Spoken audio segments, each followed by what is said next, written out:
Hello，大家好，今天我们来聊一个超热门的话题，就是比特币。最近市场上有很多信号，好像都在暗示着比特币的下一个大行情可能就快要来了哦。好，我们直接切入重点，这个数字$150,000，你可能会想说，哇，这也太敢喊了吧？但这可不是空穴来风哦。很多分析师在看了各种数据之后，都认为这很可能是比特币下一个主要的目标价位。那到底是凭什么这么乐观呢？我们接着看下去。所以啦，要怎么走到15万这个目标呢？今天我们就像侦探办案一样，会一步一步来看4个关键线索。从一个很经典的市场指标，到可能点燃爆炸性涨势的市场机制，再看到那些大户的资金动向，还有最后也是最关键的信念。准备好了吗？我们开始吧。好，那我们就先来看第一个部分。这真的很有意思哦！我们要预测一个最新的数位资产，结果竟然要先回头去看那个最古老的避险资产——黄金。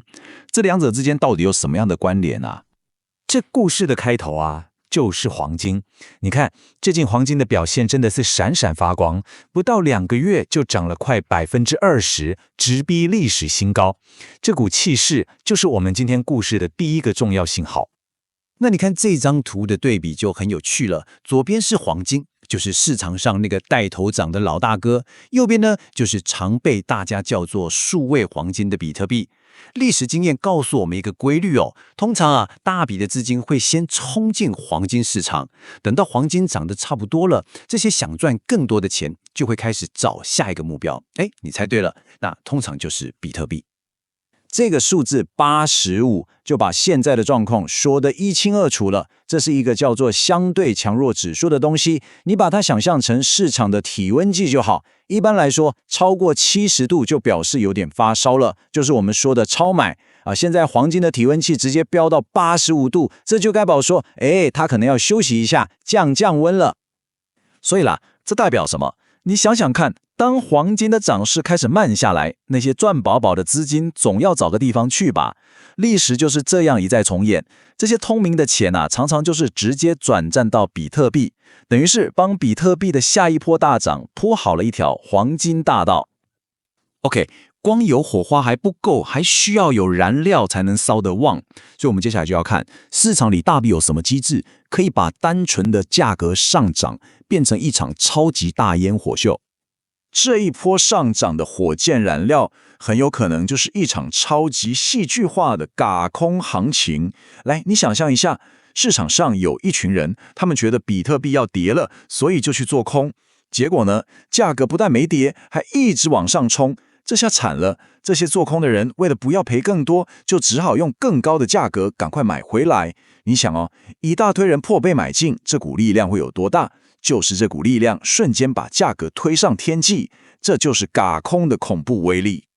然后我们还看到一个有点反常的现象，就是比特币价格明明一直在创新高，但它在整个加密货币市场的市占率，也就是它的龙头地位，竟然在下降。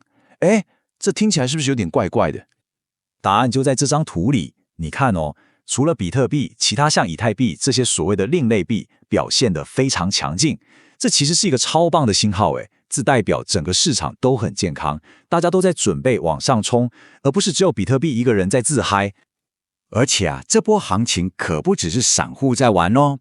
接下来我们就要看看那些所谓的聪明钱，也就是机构法人，是怎么样在为这场潜在的大涨势打下一个超坚固的地基。好，我们来看看大户的动向。光是上个礼拜就有高达$59.5亿，你没听错，是$59.5亿，在一个礼拜之内全部冲进加密货币的投资产品里面。这个数字创下了有史以来单周资金流入的最高纪录。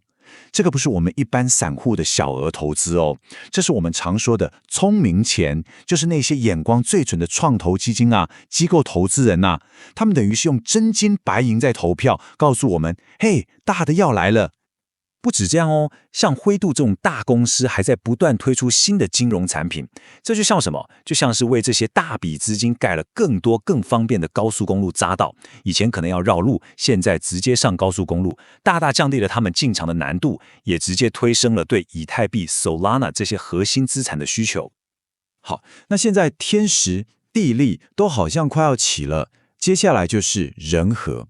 到底是什么区分了那些能抓住机会的人，跟那些只能看着机会流走的人呢？我们来聊聊一个很重要的东西——信念。讲到信念，真的没有比微策略这家公司跟他的创办人 Michael Saylor 更好的例子了。这家公司啊，不管市场是牛市还是熊市，就是只有一个策略：买进、持有、再买进。你看一看这个数字，到现在这家公司手上握有的比特币已经超过了64万颗，换算成今天的价格，这批比特币的价值超过了惊人的790亿美金。你想想看，这背后的策略其实很简单，就是持续累积，但真正能做到的又有多少人？ Saylor 的成功就完美证明了投影片上这句话，也点出了一个核心重点。如果你真的想在一个资产上赚到翻转人生的财富，那你就必须要能挺过市场上上上下下的剧烈震荡，并且对它抱持着一种几乎是坚定不移的信念。所以我们把今天聊的这些线索全部拼起来看，从黄金发出的历史信号，到市场内部可能发生的亚空行情，再加上机构资金像洪水一样涌进来，你会发现这些都不是单一事件，它们全部都指向同一个方向，共同创造出一个非常非常独特的时刻。所以，当我们看着市场接下来的发展，这就留下一个很值得思考的问题了。有这么多强大的力量在背后推动，比特币冲上15万美金，会不会已经不是会不会的问题，而是什么时候的问题了呢？你觉得呢？非常谢谢你今天跟我一起来探讨。